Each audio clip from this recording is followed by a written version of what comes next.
Subscribe कीजिए daily trending news channel को और बेल आइकन को दबाइए लेटेस्ट न्यूज सबसे पहले पाने के लिए।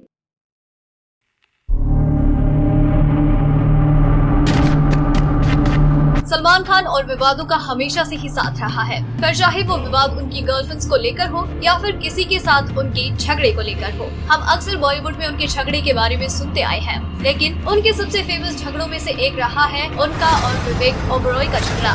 और आज हम आपको इसी के बारे में विस्तार से बताएंगे। ये उस वक्त की बात है जब ऐश्वर्या राय और विवेक ओबरॉय एक दूसरे से बहुत प्यार करते थे। हालांकि उन्होंने सार्वजनिक रूप से विवेक के साथ अपने रिश्ते को कभी स्वीकार नहीं किया, लेकिन ये काफी क्लियर था क्योंकि ऐश्वर्या को हर इवेंट और पार्टीज में विवेक के साथ सपोर्ट किया जाता था। And in those days they spend the most of time together. Well, ये वो समय भी था जब ऐश्वर्या ने बॉलीवुड के भाईजान सलमान खान के साथ अपना रिश्ता तोड़ दिया था और सभी इस बात से वाकिफ थे कि सलमान ऐश्वर्या से कितना प्यार करते थे और सलमान को किसी और के साथ या फिर यूँ कहें कि विवेक के साथ ऐश्वर्या की बढ़ती नजदीकियां उन्हें परेशान कर रही थी और उन्हें वो सब बिल्कुल भी अच्छा नहीं लग रहा था। वेल, ये सब 31 मार्च 2003 को शुरू हुआ जब विवेक ओबरॉय ने एक प्रेस कॉन्फ्रेंस बुलाकर कहा कि सलमान ने उन्हें रात में 41 बार कॉल किया और उन्हें मारने की धमकी दी। उन्होंने कहा कि 29 मार्च की रात को लगभग 12:30 बजे सलमान ने उन्हें कॉल करना शुरू किया था और सलमान खान की ये कॉल सुबह 5 बजे तक चल रही थी। इस दौरान विवेक ने 1-2 बार उनका कॉल रिसीव भी किया, तब उस वक्त सलमान ने उन्हें जान से मारने की धमकी दी। इतना सब हो जाने के बाद विवेक ने फोन उठाना बंद कर दिया, लेकिन सलमान कहाँ किसी से डरते हैं। उन्होंने विवेक को कॉल करना जारी रखा और सुबह 5 बजे तक पूरे लगातार कॉल करते रहे। इन सब में विवेक बस अपने एक अच्छे दोस्त के लिए वहाँ रहना चाहते थे और उनकी मदद करना चाहते थे। उस वक्त जब उनके दोस्त को इमोशनल क्राइसिस का सामना करना पड़ रहा था, अपने दोस्त की मदद करने के लिए विवेक ने एक होटल के कमरे में प्रेस कॉन्फ्रेंस बुलाया और कहा कि सलमान से उन्हें लाइफ थ्रेट देने वाली कॉल मिल रही है। निर्देशक और कोरियोग्राफर फराह खान के एक टॉक शो में विवेक ने स्वीकार किया था कि उस प्रेस कॉन्फ्रेंस ने उनके करियर को बहुत प्रभावित किया है। उन्होंने इनडायरेक्टली ऐश्वर्या को भी दोषी ठहराया और कहा कि इन सब के लिए ऐश्वर्या ने ही उन्हें इंस्टिगेट किया था और जब उन्होंने प्रेस कॉन्फ्रेंस कर ली तब उन्होंने अपने हाथ पीछे खींच लिए और कहा कि मैं इन सब में शामिल नहीं हूँ।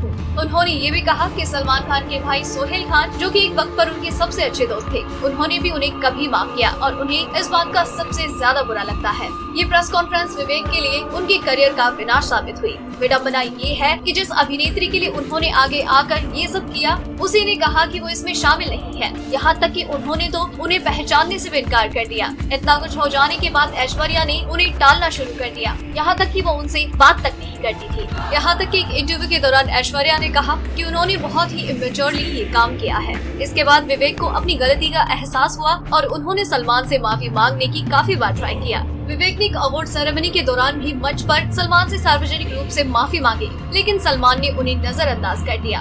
हम उस समय को भी नहीं भूल सकते हैं जब सलमान ने प्रधानमंत्री नरेंद्र मोदी के शपथ ग्रहण समारोह में भाग लिया और उस समय विवेक भी वहाँ पर मौजूद थे। विवेक सलमान के पास गए, उन्हें नमस्ते किया और उन्हें सॉरी भी कहा, लेकिन सलमान को इसकी कोई परवाह नहीं थी। वो विवेक को इग्नोर कर वहाँ से चले गए। हम यहाँ बस यही कह सकते हैं कि उस वक्त विवेक अपने करियर के टॉप पर थे, लेकिन उस इंसिडेंट की वजह से उनका करियर लगभग बर्बाद ही हो गया। विवेक ओबरॉय ने एक खुलासा किया कि उन्हें जो अवार्ड मिलने वाला था वो इस विवाद के बाद किसी और अभिनेता को दे दिया गया। इस बीच सलमान ने भी आपकी अदालत में कहा था कि उसी की एक एक्सपायरी डेट होती है और अब विवेक के खिलाफ उनके मन में कुछ भी नहीं है। हालांकि इसके तुरंत बाद ही सलमान ने कहा कि इसका मतलब ये नहीं है कि मैं उनके पास जाऊंगा और सब कुछ ठीक कर दूंगा। सलमान ने कहा कि वो विवेक के साथ अपनी दूरियों को बनाए रखना चाहेंगे और वो उनकी सॉरीज को भी एक्सेप्ट नहीं करेंगे क्योंकि उन्हें उनका व्यक्तित्व पसंद नहीं है। खैर, विवेक ने अपनी फिल्म बैंगचोर की प्रमोशन के दौरान सलमान खान के साथ अपने खराब रिश्ते के बारे में भी बात की और कहा कि पिछली बार जब मैंने प्रेस कॉन्फ्रेंस कॉल की थी तब तशरीफ लग गई थी। इसके बाद उन्होंने कहा, जिसको ये बात समझ में नहीं आई, मैं तो यही कहूँगा कि आप सब ट्यूबलाइट हैं। फिलहाल विवेक ओबरॉय अपने बॉलीवुड करियर में कुछ खास नहीं कर पा रहे हैं और अब ये अभिनेता अपने काम से ज्यादा सलमान खान के साथ अपनी लड़ाई के लिए ज्यादा जाना जाता है। वैसे शायद अब इनकी फिल्मों के बारे में कम ही लोग बातें करते हों। लगता है कि शायद उस वक्त विवेक ये बात भूल गए थे कि जब सलमान कमिटमेंट करते हैं तो उसके बाद वो अपने आप की भी नहीं सुनते और शायद अब उन्हें इस बात का पछतावा भी होता हो।